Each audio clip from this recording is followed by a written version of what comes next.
She is an amazing person. She's a fashionista, as people would love to put it. She's a sensation online. If you watch her videos, you just have to smile. She comes with inspiration, she comes with ideas, and she has a story to tell with us. Now, who is that person? She looks like a queen. She is a queen. Queen Mandy, how are you doing? I'm alright, beautiful, and you? I'm doing great. I'm happy to have you on the show. I'm so honored to be here. You know, whenever I see your videos on Instagram, I just smile. I don't know if it's your intention, but it's so positive. You reflect positivity. Is it something that has always been a part of you, or you acquired that while growing up? I've always been a very fun and happy person. As a firstborn, it was always my duty to make sure my siblings were happy and, comfortable. So I've just always been good at radiating positive energy. So it's important for me to be able to do that with my different kings and queens online. So that's why I make sure I dance, I entertain them. I just love to have a good time and give positive vibes because life is short. You know, this question is always very tough, but it's essential. If you were to tell people, who is Queen Mandy, what would you say? Ooh. Queen Mandy is a strong, funny, happy woman, but you know better than to mess with her. Queen. I like that. Yes.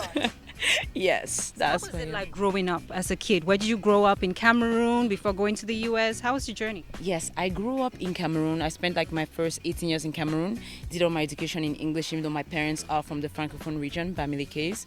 So after getting my A-levels I went to Sika Baptist College. Hi, Cigarettes. Yes. So I went there. I spent 2 years there in Sika Baptist once I got my A-levels. Moved to the UK for a little bit, and I moved back to the US. Because I'm actually a US citizen. It's weird, it's a thing. And I studied finance there, got my bachelor's in finance. After doing that, I worked for a little bit as a financial analyst for Accenture, then in HR at Amazon. Then I decided to go back to school to get my master's in entrepreneurship because I've always been a woman. I'm not a big 9-to-5er, so I wanted to do something that would actually make me passionate about life. So I went and got my master's in entrepreneurship, then I graduated, worked again for a little bit. I worked for an amazing fintech, and then I decided I'm over it. I want to start my own company, so I run now my own fashion consulting and life coaching business. Before we get to that, someone hearing you say you'd work for Amazon and all of those places, and then you left to start your own business. Yes. What engineered that? I guess it's a lot of things, so I don't really want to go deep into the dark stuff, but with racism, and it's hard being a black woman in America and the difference in culture and everything. That's why I decided it just wasn't for me, and I've just always been good at doing my own thing and being my own boss, and I'm kind of a rule breaker, so it was always hard to follow rules even at those big companies. I've always believed in doing my own thing, doing what I want, and leaving my footprint in the world. That's why I left. And people would say when you're in the United States of America, your parents are more understanding. It's different from when you're in Africa. But an African parent is an African parent. How did they react to you deciding to leave finance, sort of, to get into fashion? Well, my dad he was okay with it, it was more like my mom that I had to kind of convince more about it. But she could feel that I'm really getting successful at it because she sees my mom has my personal Instagram account. She tracks it and everything, so she knows how much impact I'm having on women. What I do. She's seen even my pop-up events that I've been having for the past 3 weeks now. So many women come and share their stories. She sees that every day, and she's now fully supporting me in my career choice. Okay. When you decided that you wanted to go online, how did you decide what you'd be talking about there and how you get people interested? Because anyone can open a Facebook or a YouTube page, but how to get the content going and attract attention? How did you do that? It's just something that comes to me naturally. I'm a naturally born entertainer. So I believe that even when you want to talk about serious stuff, whether it's relationships, how to deal with your ex and whatnot, money, you just always have to add the entertaining element to it. So I figured, hey, I'm a naturally entertaining person. I could start this. So my friends always come to me for advice. I'm kind of the tough friend who will tell you hey, we don't put up with crap. You're not gonna do this. You're not gonna do that. This is what you're gonna do. I've always been good at telling them hey, do you want me to block him? I'll get his phone and block him. What do you need me to do? So I figured I would share this energy with the world. That's why I have the Queen Mandy show. And I do all the dancing, and I'll have my fashion. I officially opened my fashion consulting business in the US called the Queen Mandy LLC or SARL if you're in Cameroon. Tell us about the Queen Mandy LLC. So it's a fashion consulting and there's a fashion consulting element and life coaching to it, where I provide services to help women with different things, from like if they need help with like life, they have stuff going on, and also with styling, because like a lot of women have a lot of nice stuff, but they have a hard time putting things together. So that's like my overall goal, is like to help women dress better, to look good, and if I can add the modesty part to it, that would be amazing, because like I really want us women to get back to like being modest and like kind of giving men a hard time, more of a hard time, begin to like find the real intimate and deep person you are. I love this angle you're bringing up about modesty. You're in your 20s and you're talking like that. People would say, okay, it's for the old folks, but you're bringing it back. Now, what are some of the ideas you give women online about how to be fashion forward yet dignified? Like, for example, I'm a strong believer in not mixing, for example, silver and gold.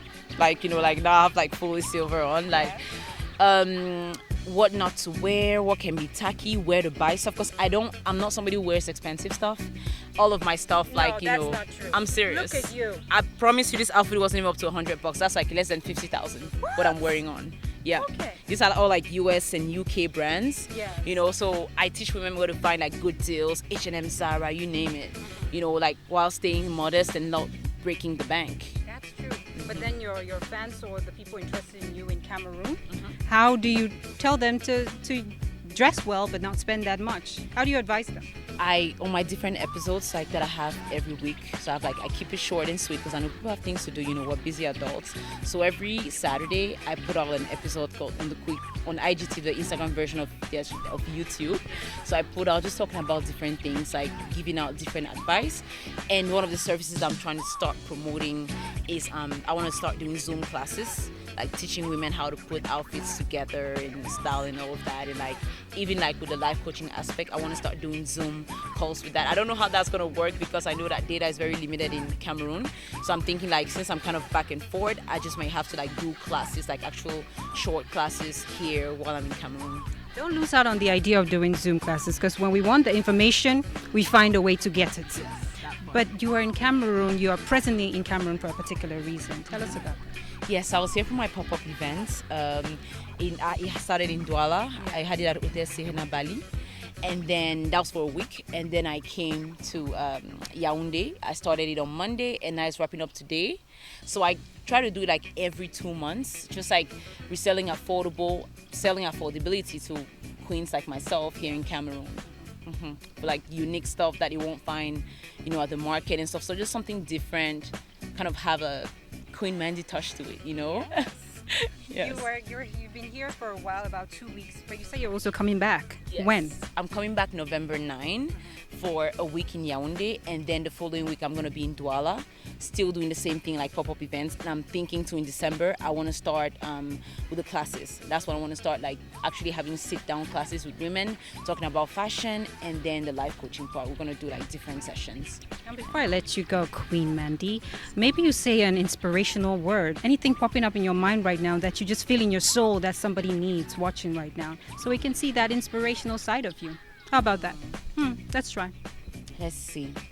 I would say, as a strong woman, obviously, this is my ultimate go-to quote. The only BS we're putting up with is budgeting and saving. That's it, nothing else. Make sure that you're, as a woman, you're striving to be financially independent. Even if you're in a relationship and everything, I believe it's important for a woman to have her own thing, no matter how in love you are and everything. It's important. I've learned so much from seeing my mom and her aunts and my aunts and everybody else, like how important it is for a woman to have her own, to strive to be her own boss.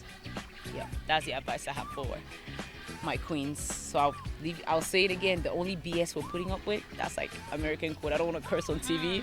I won't do that. So it's like, yeah, it's not the other BS. We're only putting up with budgeting and saving. So budget your money right and save. Stack up. I do agree with you, because very often we think, the financial part is for the man. But we women have to get in and understand that we are the ones who manage the home and we manage our lives. We have to understand money. And I'll watch it when you make a video and possibly post it so we can all see. So you know what? It's been a pleasure having you. And I wish we could have you longer, but the next time you come into the country, we're going to sit in that studio and have a Can't better wait. chat. Okay? Can't wait. Have a lovely day. Thank you. Ooh, the Queen Mandy for you all. Now we can go back to the studio to today.